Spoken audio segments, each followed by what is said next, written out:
You're watching MH Nation. Get the latest NBA news, transfer rumors, and match updates fast. Like, share, and subscribe to stay ahead of the game. Brother, the Lakers have just changed the landscape in Los Angeles, and what is taking place behind the scenes within the organization has surprised plenty of people. Rob Pelinka is making moves, and when you examine the plans closely, it becomes clear that this situation could significantly shape the franchise's future, potentially alongside Luka Doncic. As a Lakers fan, I can tell you there are developments happening behind closed doors that deserve serious attention. Los Angeles is not simply assembling another roster. The organization is working to construct a team capable of climbing back to the top of the NBA, and several of the decisions being made right now could determine what unfolds at Crypto.com arena throughout the season. I looked into the details, followed the transactions, and gathered everything you need to know about what is happening with the purple and gold. Before getting into it, make sure to hit the like button, subscribe to the channel, and turn on notifications, because we follow everything related to the Lakers in real time. Lakers fans understand that when the franchise starts making moves like these, it is worth paying attention, because one decision can alter everything. So grab your coffee, stay with me until the end, and let's take a closer look at what Rob Pelinka may be planning for Los Angeles. Let's begin with a problem the Lakers may not be fully appreciating. Rui Hachimura left Los Angeles and signed with the Clippers. The challenge is not merely replacing a 6'8" forward. The real issue is finding someone who can replicate both his efficiency and confidence from three-point range. Since arriving in Los Angeles, Hachimura developed into one of the team's most dependable shooters. Across the 3 playoff series the Lakers won after acquiring him, he connected on an outstanding 55.9% of his three-point attempts. Throughout his career, Hachimura has shot 51.6% from beyond the arc in the postseason, the highest percentage in NBA history. While wearing a Lakers uniform, he made 50.7% of his threes over 36 playoff games. When the pressure increased, Hachimura delivered. During the 2026 playoffs, he converted 59.3% of his catch-and-shoot three-pointers.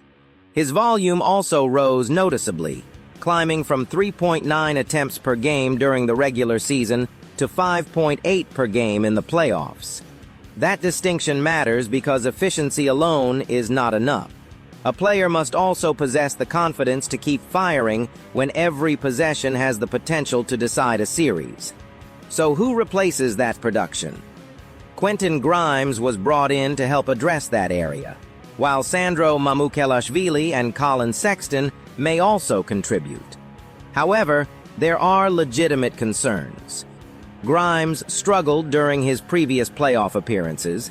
Mamukelashvili saw his playing time reduced against Cleveland, and Sexton has never appeared in a playoff game. That is where Luka Doncic becomes important. The Slovenian superstar creates spacing, attracts defensive attention, and consistently finds open teammates. Austin Reeves provides similar playmaking value. Because of that, the Lakers need players capable of converting those opportunities into points. Doncic's history illustrates the point perfectly.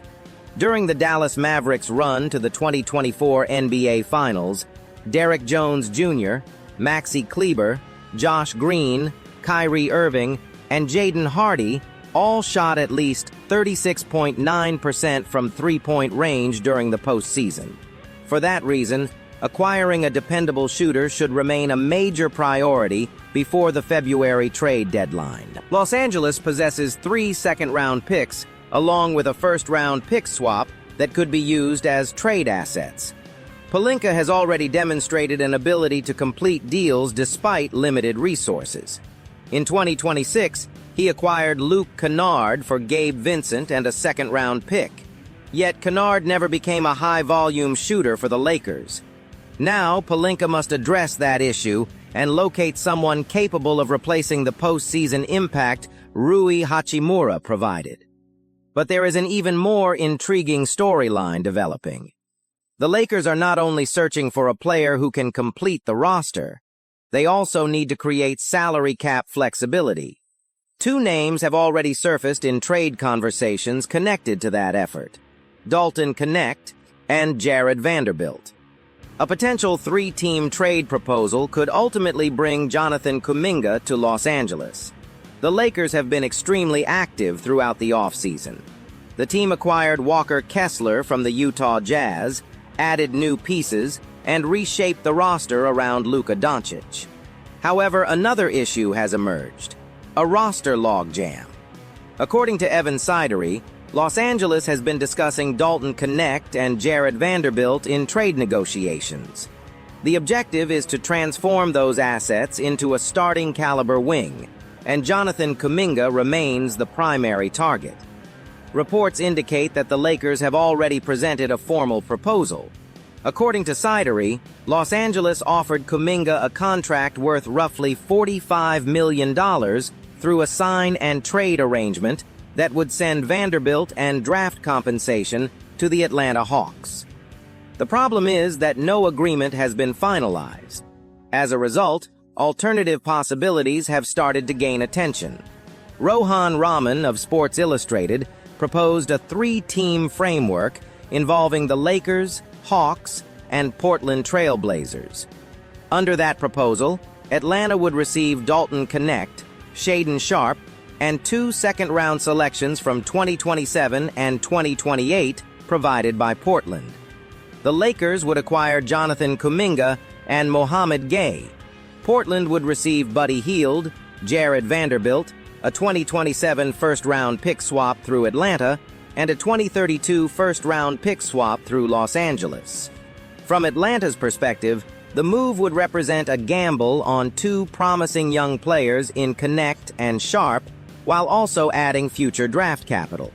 Portland would obtain an experienced perimeter shooter in Buddy Hield, a defensive-minded player in Vanderbilt, and additional draft assets.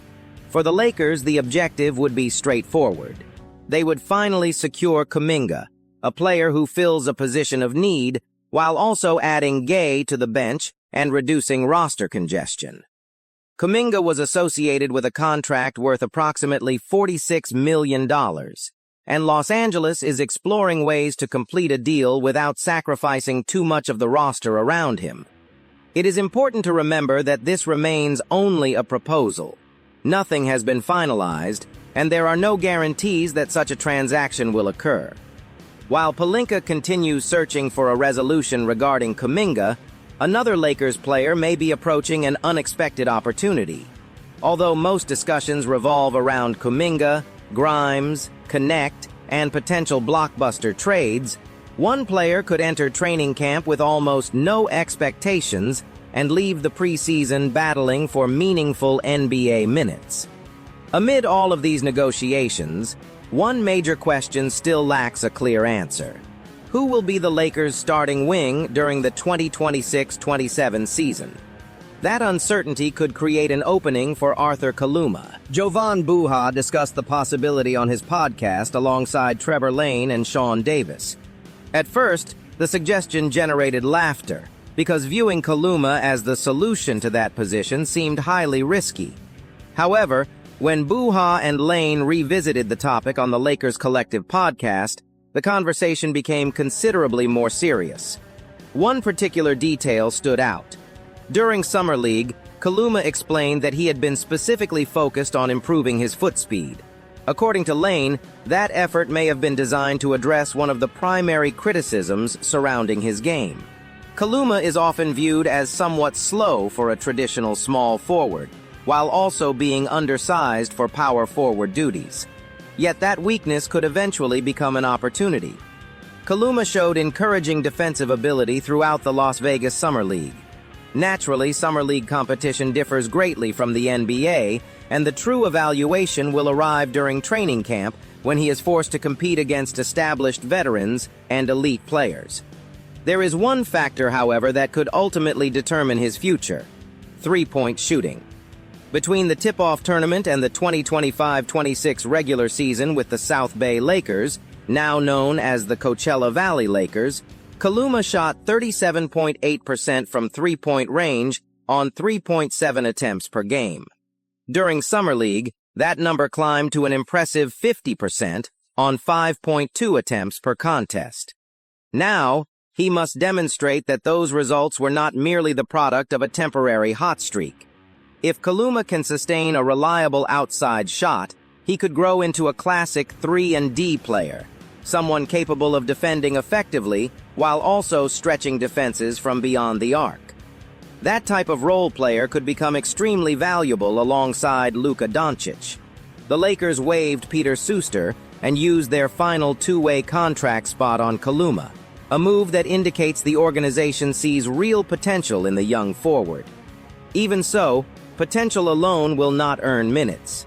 Kaluma must secure his role during training camp by proving that he can contribute consistently on both ends of the floor. There is also an ideal outcome for Los Angeles. While the front office searches the market for another forward, Kaluma could exceed expectations, demonstrate that he is further along in his development than anticipated, and emerge as a dependable rotation option.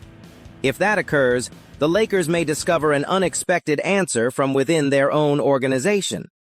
So the question remains, can Arthur Kaluma surprise everyone and carve out a place alongside Luka Doncic?